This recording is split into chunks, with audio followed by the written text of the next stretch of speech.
Good morning, everyone. Welcome to another session of Speaks Unveiled. In this particular session, we are going to touch a very important subtopic of motion in one dimension. It may be extended to 2 and 3 dimension as well, but I'm just taking the reference as one dimension. So we'll be discussing about relative motion, relative velocity, relative accelerations, relative displacements. So everything is relative. So if we have seen our video of distance and displacement, or when you have discussed just the beginning of motion and rest, then one particular important thing that we have told you that in order to define a motion or rest, you need a frame of reference. So frame of reference was nothing. Frame of reference was the observation point of your motion. Frame of reference is observation point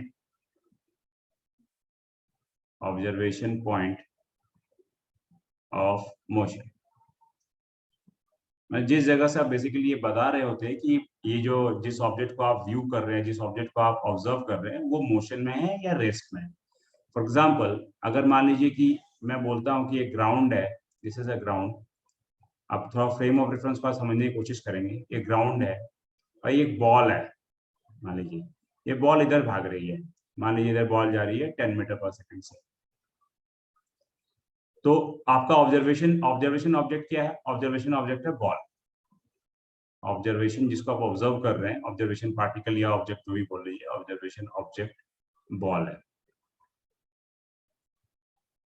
ठीक है. अच्छा, आप इसको आप observe कर रहे हैं तो एक ऑब्जर्वर भी रहेगा. मान लीजिए ये आप ऑब्जर्वर खड़े हैं ग्राउंड में. मान लीजिए जिस टाइम बॉल स्टार्ट नहीं हुआ था, जस्ट यहाँ इस पॉइंट से स्टार्ट हुआ था, ये मान लीजिए कि ऑब्जर्वर का ओरिजिन है. This is the origin of observer. Observer देखिए रेस्ट में, observer at rest, observer at rest. क्योंकि अगर ऑब्जर्वर खुद ही मूव करेगा तो फिर कैसे डिफाइन कर पाएगा, है ना. इसलिए ऑब्जर्वर को मैंने रेस्ट में कर दिया. अब ऑब्जर्वर से मान लीजिए ये बॉल की पोजीशन मान लीजिए x0 है. बॉल इधर जा रहा है, जैसे जैसे जा रहा है तो ये x की वैल्यू बढ़ती जाएगी, बॉल की पोजीशन चेंज होती जाएगी. मान लीजिए बॉल अभी इस पॉइंट पे आ चुका है, यहाँ पे आ गया है. ठीक है. मान लीजिए ये time t equal to t है. यहाँ पर जब चालू हुआ था तो t इक्वल टू 0 था. ओके. तो हम यहाँ क्या देख रहे हैं कि x की वैल्यू जो है, x जो है वो फंक्शन ऑफ टाइम है, and with respect to origin ये चेंज हो रही है, राइट. अभी जब इनिशियल पोजीशन थी x की वैल्यू जो x0 है वो उससे बड़ी है, because t is greater than 0. तो यहाँ पे जब मैं बोलूंगा कि अब ball is in motion with respect to what, ball is in motion with respect to this observer. Okay, we are defining the motion of ball with respect to an observer. So this is the frame of reference. Okay, so here ball is moving at velocity of 10 meter per second in plus x direction with respect to observer. Okay, so this observer is nothing but this is called the frame of reference. ये आपका frame of reference है, frame of reference है. ठीक है. थोड़ा सा इसको extend करते हैं इसी कॉन्सेप्ट को. अभी हमने देखा कि एक फ्रेम ऑफ रेफरेंस हमने यहाँ पे डाल दिया. ठीक है. इसको इरेज करते हैं.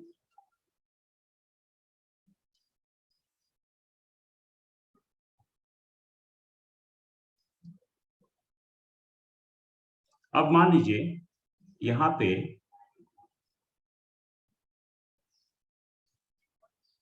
इसी जगह पे जहां से ये ऑब्जर्वर था, मान लीजिए कि इस जगह पे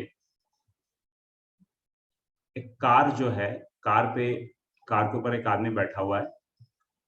तो ये कार जो है मान लीजिए 30 मीटर पर सेकंड से जा रही है. ओके, इस तरफ को जा रही है. तो अब यहाँ पर देखिए कि पहले एक ऑब्जर्वर यहाँ खड़ा था, एक ऑब्जर्वर अब यहाँ खड़ा है. This is observer number 2, observer number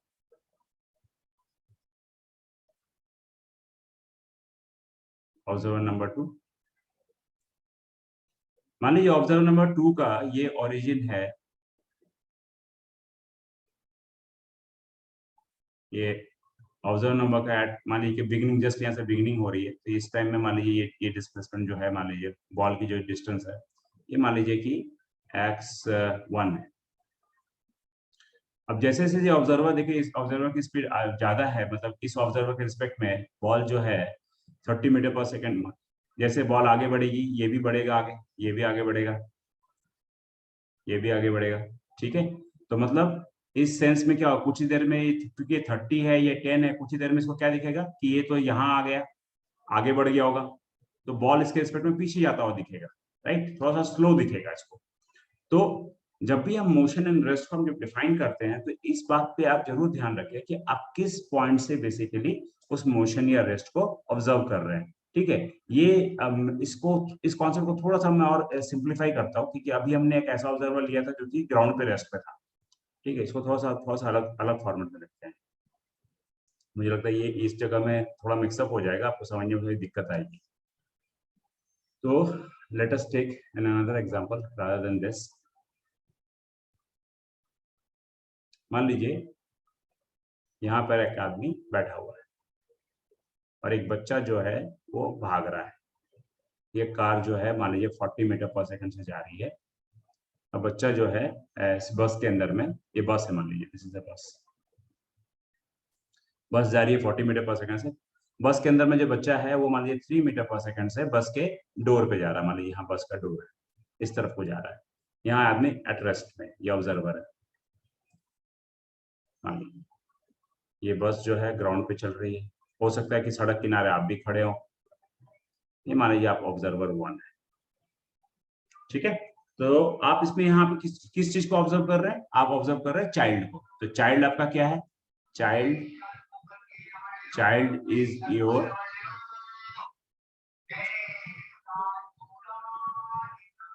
observing object, okay. तो let's draw the coordinates first from observer 2। Observer 2 से मान लीजिए ये डिस्टेंस था x0। ऑब्जर्वर 2 को मैंने ओरिजिन बनाया, दिस इज ओरिजिन। तो ऑब्जर्वर 2 के रिस्पेक्ट में मैं कहता हूं with respect to observer 2 boy is moving at speed of 3 metre पर सेकेंड, ठीक है, इधर जा रहा है। लेकिन with respect to observer 1, observer 2 is also moving, an entire frame is moving, ठीक है। तो मान लीजिए कि यहां से अगर ये डिस्टेंस, अगर मैं कहता हूं कि ये डिस्टेंस यहां से, मान लीजिए ये x है इनिशियल से, ये ऑब्जर्वर 1 का ओरिजिन है, ठीक है। तो ऑब्जर्वर 1 के रिस्पेक्ट में इसकी स्पीड तो 3 मीटर पर सेकंड नहीं हो सकती, क्योंकि जो पूरा फ्रेम ही 40 के स्पेस आगे जा रहा है। तो कितना होगा, तो मतलब मैं अगर पूछ रहा हूँ what is the speed of boy with respect to observer 1, मान लीजिए मैं पूछ रहा हूँ, ओके। तो let us try to understand that how to calculate this kind of thing. तो मैंने क्या बोला था, आपको याद होगा कि फ्रेम ऑफ रेफरेंस, जब भी मैं बोलता था frame of reference is nothing but the coordinate system. There is a coordinate system, मान लीजिए y, this is x and this is z, and there is a time. Two factors are involved, okay, because in order to define a motion we need the position and time in a frame of reference. These two things we need. सो यहाँ पर फिर वापस मैं पूछ रहा हूँ कि इसमें हमारा कितना फ्रेम है, हमारा यहाँ 2 फ्रेम है। पहला frame observer 1, second frame observer 2। Observer 2 car पे है, ऑब्जर्वर 1 ग्राउंड पे है। तो मैं क्या कह रहा हूँ कि हम 2 फ्रेम ड्रॉ कर लेते हैं। क्योंकि ये 1 डायमेंशन मोशन है, इसलिए मैं 1 डायमेंशन को ही फिलहाल अभी करूंगा, क्योंकि ये मान लीजिए प्लस एक्स या माइनस एक्स में जा रहा है। तो दिस इज मान लीजिए ऑब्जर्वर 1 है, जो कि आप ग्राउंड पे खड़े हैं, दिस इज ऑब्जर्वर 2 है। और ये हम, मेरा पॉइंट ऑफ ऑब्जेक्ट क्या है जिसको हम ऑब्जर्व कर रहे हैं, वो है मेरा चाइल्ड, ये मान लीजिए चाइल्ड है। तो ये मान लीजिए ऑब्जर्वर 2 की ओरिजिन है, ये ऑब्जर्वर 1 की ओरिजिन है।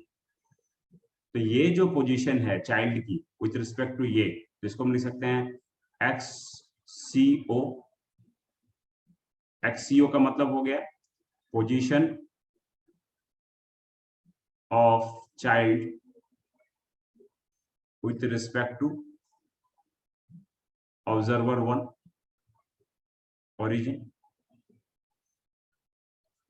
इसको लिख सकता हूं मान लीजिए एक्स सी ओ डैश। इसका मतलब क्या हुआ?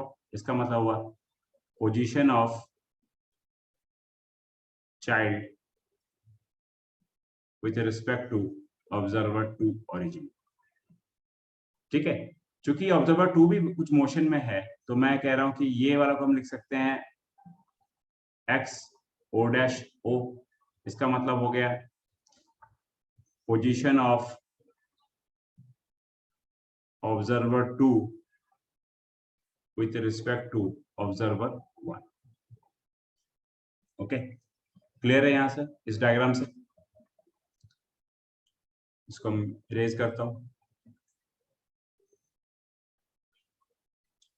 तो since it's a one dimension motion, तो आप इस फिगर से ही देख के बता सकते हैं, इस फिगर से देख के बता सकते हैं यहाँ पे कि एक्स सी ओ वेक्टर जो होगा वो x c o dash plus x o o dash होगा। इस डायग्राम में देखिए ये वाला total equal to this plus this होगा, होगा ना? वही मैंने लिखा। अब देखिए यहाँ पर पोजीशन जो है, position is function of time. तो हम इसको डिफरेंशिएट कर सकते हैं, तो ये क्या निकल जाएगा v c o equal to v c o dash plus v o o dash. इसको हम क्या लिखेंगे? इसको लिखेंगे velocity of child with respect to observer 1 जो कि ग्राउंड पे है। ये हो जाएगा velocity of child with respect to observer 2। ये हो जाएगा velocity of observer 2 with respect to observer 1। ठीक है, तो this is very important concept. इसी कॉन्सेप्ट को हम जब 2 डायमेंशन में पढ़ेंगे तो थोड़ा एक्सटेंड करेंगे। और तो फिलहाल चूंकि ये 1 डायमेंशन में है, ओनली इन एक्स डायरेक्शन में मोशन हो रही है, या वाई डायरेक्शन या जेड डायरेक्शन जो आपको लेना ले लीजिए, लेकिन एक ही डायरेक्शन में मोशन हो रही है। तो हम इस वेक्टर में, इस वेक्टर्स को हम थोड़ा पोजीशन वेक्टर्स को थोड़ा सा और फर्दर इसको ये कर सकते हैं, रिजॉल्व कर सकते हैं। थोड़ा कर रहे हैं इसको रिजॉल्व। तो हम इसको लिख सकते हैं velocity of child with respect to origin is x direction is equal to velocity of child with respect to observer 2 in x direction plus velocity of observer observer o dash, no sorry, o dash o dash velocity of observer 2 with respect to in x direction। तो आप देखिए velocity of child with respect to observer 1, मतलब इसके through सब निकाल रहे हैं observer 1 में। ये मुझे निकालना है, VCO मुझे कैलकुलेट करना है। ठीक है, अच्छा VCO डैश जो दिया हुआ है वो 3 है। ठीक है, इस तरफ जा रही है। एंड VOO डैश जो है इस तरफ है 40। तो ये हो गया 43 मीटर पर second in plus x direction. Clear? It's कोई इसमें बहुत मैंने बहुत डिफिकल्ट चीज मैंने इस्तेमाल नहीं किया है। हम और एक कॉन्सेप्ट देखते हैं, फिर इसको अंडरस्टैंड करते हैं कि इसमें क्या मैंने अगर किसी तरह की कोई प्रॉब्लम रहेगी तो हम अंडरस्टैंड कर लेंगे इसको। एक और प्रॉब्लम देखते हैं।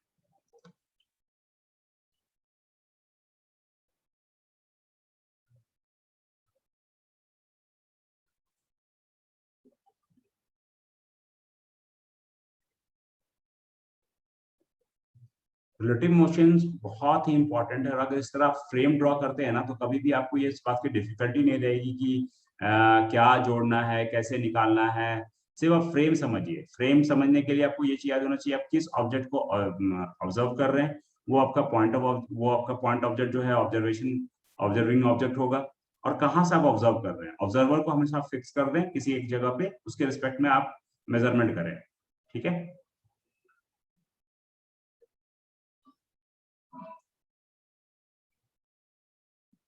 चलिए एक दूसरा प्रॉब्लम लेते हैं। मान लीजिए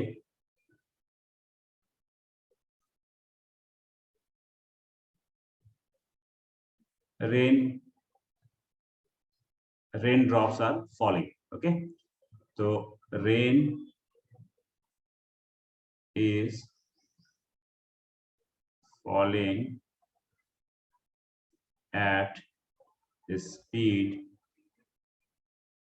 of 4 kph with respect to a man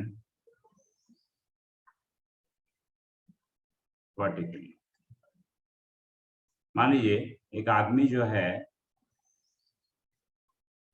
जो है वो 5 की स्पीड से जा रहा है और रेन इसके सर पे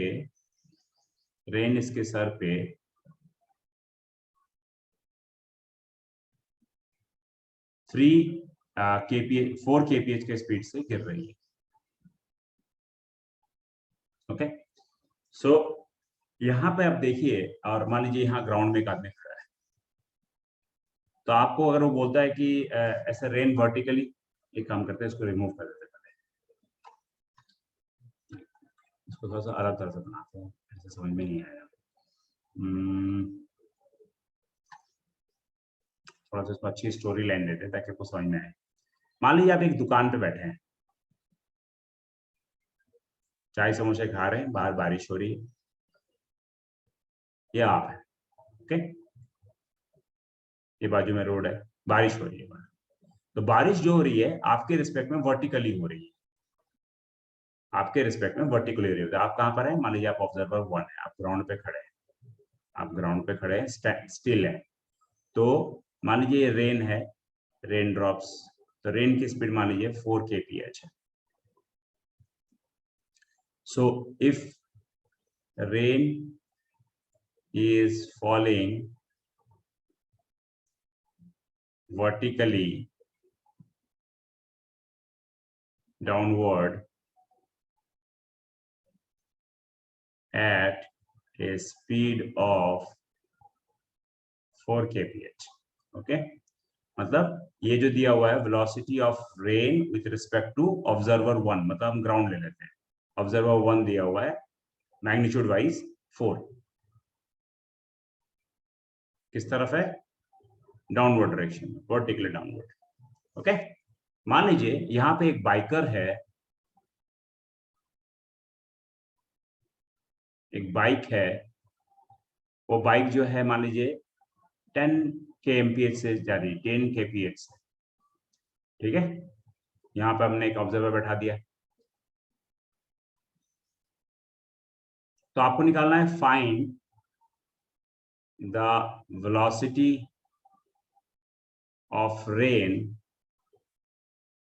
with respect to bike rider. Bike rider के सेंस में वेलोसिटी ऑफ रेन क्या होगा? तो सबसे पहला क्वेश्चन आपसे मैं ये पूछ रहा हूं, what is the observation object? किसको आप ऑब्जर्व कर रहे हैं? ऑब्जर्वेशन ऑब्जेक्ट, तो आपका आंसर होगा rain. Second, how many observer?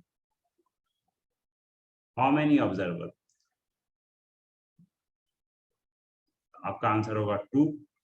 पहला observer at ground, second observer at bike rider. Okay, तो आपके पास 2 फ्रेम है, एक फ्रेम ग्राउंड है, दूसरा बाइक राइडर है, और आप जिसको ऑब्जर्व कर रहे हो वो रेन है। तो इसके हिसाब से इसको हम लोग फ्रेम ड्रॉ करते हैं वापस से। ओके, चलिए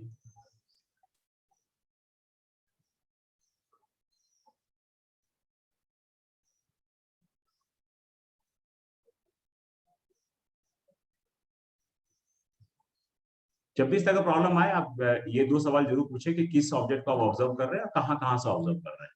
ठीक है, तो मैं वापस से इसको ड्रॉ कर रहा हूँ, बहुत सिंपल तरीके से ड्रॉ करूंगा। तो हमारे पास में 2 फ्रेम है, एक फ्रेम है ग्राउंड, ओके, दूसरा फ्रेम है, चूंकि 1 डायमेंशन, मैं 1 डायमेंशन के लिए इक्विपोर्टेंट ले रहा हूँ, दूसरा डायमेंशन है वो है बाइक राइडर। ओके, ऑब्जर्व किसको कर रहे हैं? आप कर रहे हैं रेन को, ये रेन। तो ये वाला लिख देता हूं मैं XRG, यहां से आता है। इसका क्या मतलब हुआ? इसका मतलब हो गया position of rain drops with respect to ground. ठीक है, इसको लिख देता हूं मैं RR, मतलब position of rain with respect to rider. और यहां लिख देता हूं मैं XRG, मतलब position of rider with respect to ground. अब सिंपल वापस से देखिए, वन डायमेंशन है तो हम जोड़ने में कोई दिक्कत नहीं आएगी। तो XRG is equal to XRR plus XRG। Okay, I think दो रेन रेन हो गया, तो इसको कहता है बाइक कर देता हूँ ना, कंफ्यूजन हो जाएगा, इसको बाइक लिख देता हूँ। तो XRB कर देता हूँ, बाइक वाला है ये, RR में कंफ्यूजन हो जाएगा, ये XRG। तो XRG इक्वल टू लिख सकता हूँ XRB प्लस XBG। ठीक है, इसको वापस से डिफरेंशिएट किए तो हो जाएगा velocity of rain with respect to ground is equal to vector summation of velocity of rain with respect to bike plus velocity of bike with respect to ground. अब देखिए, ये मोशन में रेन जो है इधर आ रहा है, आदमी इधर जा रहा है, मतलब अगर ये y है, ये x है, तो ये 2 डायमेंशन में है। तो इस VRG को मैं इस वेक्टर को, पोजीशन वेक्टर को दो पार्ट में डिवाइड कर सकता हूं। ऐसे लिख सकता हूं VRG x component equal to VRB x component plus VBG x component, equation 1। क्योंकि 2 डायमेंशन मोशन है, 1 डायमेंशन रहता तो कोई दिक्कत नहीं थी। फिर दूसरा लिखता हूं VRG in y direction is equal to VRB in y direction plus VBG in y direction, equation 2। अब देखिए, सिंपल से लिखना चालू करते हैं। वेलोसिटी ऑफ, पहले यहां आते हैं VRGX VRB, ठीक है। तो VRGX velocity of rain with respect to ground in x direction कितना है? Velocity of rain with respect to ground in x direction 0 है, क्योंकि रेन तो वर्टिकली नीचे गिर रही है। Velocity of rain with respect to ground in y direction कितना है? इन वाई डायरेक्शन है -4, क्योंकि हम डायरेक्शन अगर इसको अगर पॉजिटिव लें और ये मान लीजिए कि ये y है, ये x है, और ये अगर पॉजिटिव डायरेक्शन है, ये पॉजिटिव डायरेक्शन है, तो नीचे रेन गिर रही तो -4 हो गया। ठीक है, फिर सिंपल से लिखते हैं velocity of rain, velocity of bike with respect to ground in x direction कितना है? 10। Velocity of bike with respect to ground in y direction कितना है? 0, क्योंकि बाइक तो स्ट्रेट चल रही है। इन वैल्यूज को यहाँ पुट कीजिए, VRGX 0, VRB निकालना है, velocity of rain respect to bike निकालना है, एंड ये हो गया VBG हो गया 10। ओके, तो ये हो गया VBG की वैल्यू हो गई, VRB की वैल्यू हो गई -10। ठीक है, फिर सिंपली VRGY, तो VRGY जो है -4 है, VRB तो निकालना ही है, velocity of rain respect to bike निकालना है, एंड VBGY 0, तो VRBY जो है -4 है। तो अब देखिए, दो कंपोनेंट है, एक कंपोनेंट है VRB X और एक है VRB Y। ओके, तो इन दोनों का रिजल्टेंट क्या होगा? ये वाला होगा। ठीक है, तो VRB का जो वैल्यू होगा nothing but VRB X component का square plus VRB Y component का स्क्वायर। तो 4 है और 10 है, तो 4 स्क्वायर प्लस 10 स्क्वायर। ठीक है, कितना हो गया 116। ये हो जाएगा वी आर बी की value, velocity of rain respect to A. लेकिन वेलोसिटी जब निकालते तो डायरेक्शन में निकालना पड़ता है। तो अब देखिए यहाँ पर वी आर बी एक्स आ रखा है -10, मतलब इस तरफ को आ रखा है, right. V are B negative आ रखा है और वी आर बी वाई भी नेगेटिव आ रखा है, ये भी नेगेटिव है। तो अब ये दो वेक्टर है, तो ये दो वेक्टर का ये रिजल्टेंट होगा, तो रेन इसको ऐसा दिखाई पड़ेगा। तो जो कि हमको नॉर्मली दिखता भी है, जब हम बाइक में चलते हैं तो रेन हमको ऐसा लगता है कि रेन हमारे सामने से आ रही है। अगर वो वर्टिकली कर रही है तो हमारे रिस्पेक्ट में लगेगा वो सामने से आ रही है ना। तो क्लियर है, इसमें कोई डाउट नहीं है। तो ये थीटा हम निकाल सकते हैं। तो टेन थीटा इक्वल टू कितना हो जाएगा, टेन थीटा इक्वल टू हो जाएगा दिस बाई दिस। ओके, तो मतलब लिख सकता हूँ tan theta equal to v are b x by v R B y. तो इसका मतलब लिख सकता हूँ मैं -10/4 -4। तो 10/4 हो गया। ठीक है, तो 10 इनवर्स 10/4। ओके, समझ में आया। एक और प्रॉब्लम सॉल्व करते हैं अंडरस्टैंडिंग के लिए।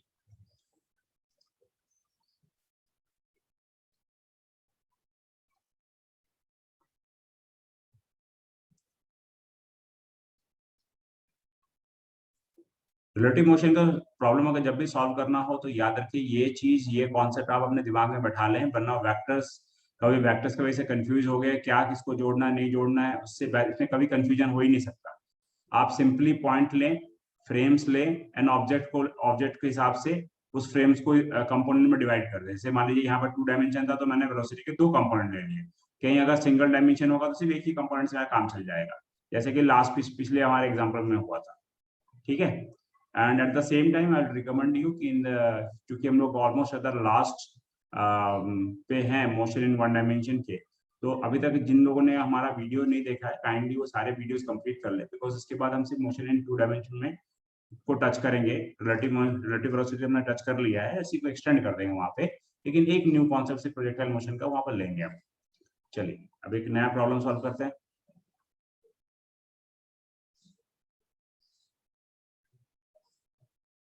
मान लीजिए if a swimmer can swim at 4 kph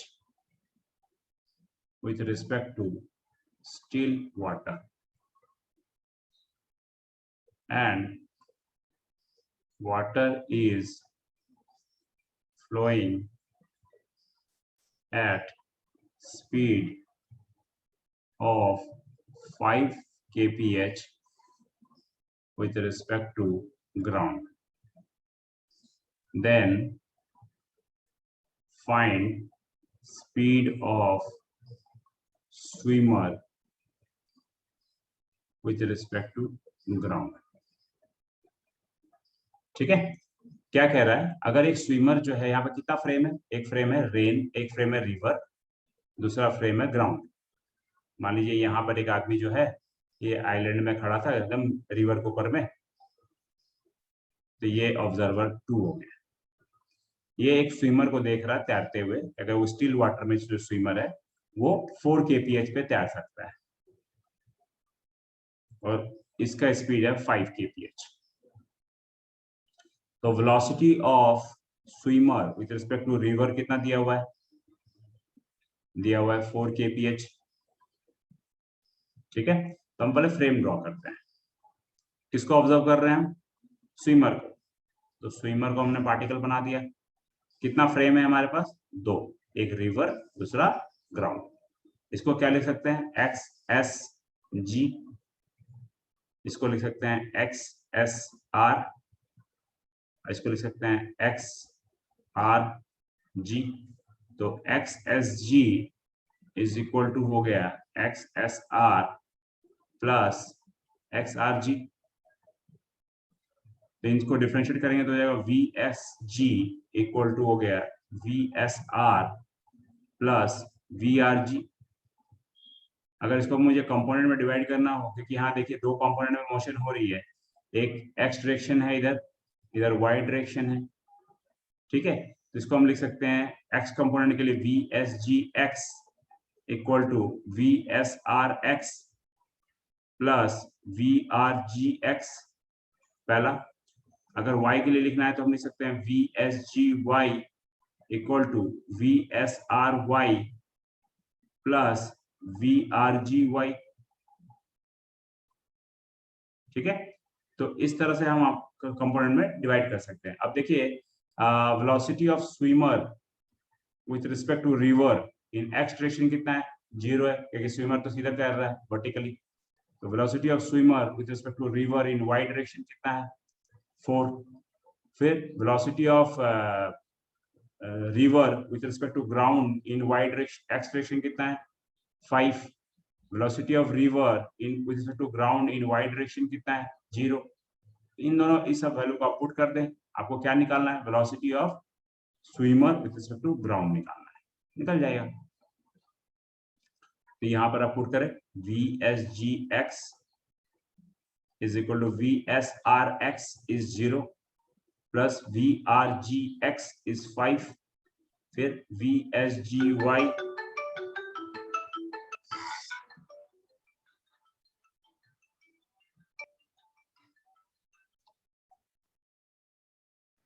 VSGY is equal to हो जाएगा VSRY is 4 plus RGY is 0।